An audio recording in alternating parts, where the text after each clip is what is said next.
Today, we think about covenant.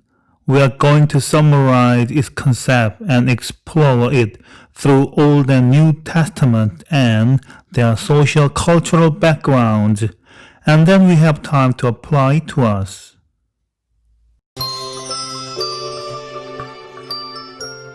A covenant is a legally binding agreement between two parties. It is often solemnized or ratified by an oath or other means, and usually places demands on one or both parties.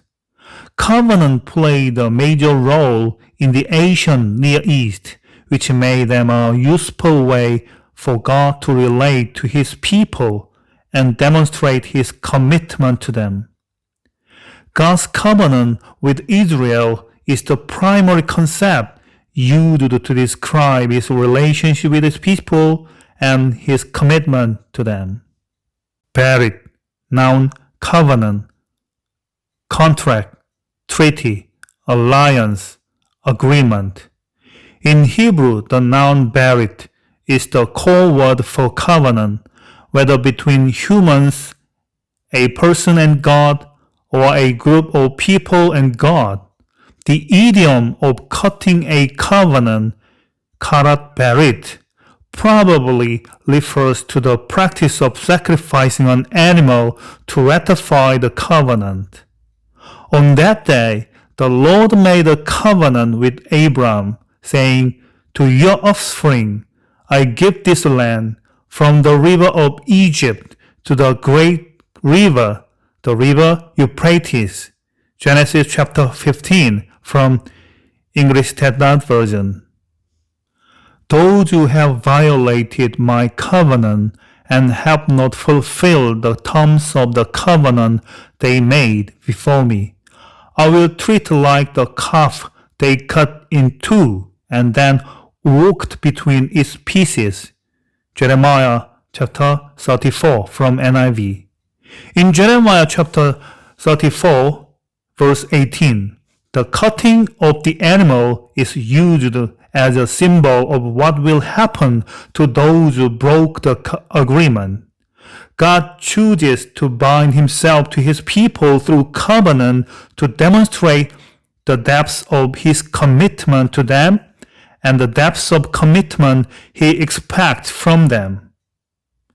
Israel's restoration after the exile is also expressed in terms of a new covenant that restores and transforms the earlier covenant with Israel, demonstrating God's faithfulness to His promises despite Israel's failure to keep the covenant. Diatheke, noun testament, covenant, contract. In classical Greek, the noun diatheke could mean last will and testament or covenant.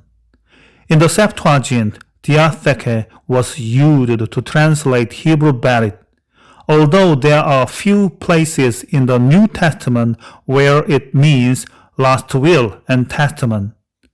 The majority of uses of diatheke in the New Testament show essentially the same meaning as the Hebrew berit. The New Testament writers connect God's promises to His people with the covenant established in the Old Testament, especially the expectation of a new covenant connected to God's plan of salvation.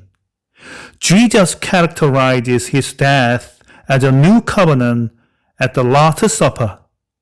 In the same way, after the supper, He took the cup, saying, "This cup is the new covenant, kaine diatheke, in my blood, which is poured out for you." Luke chapter 22 from NIV.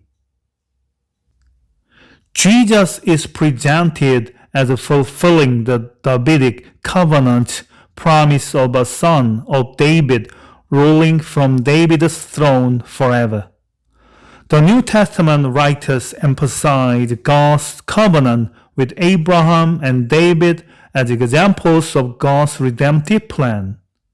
Paul grounded salvation by faith in Abraham's trust that God would keep his promises.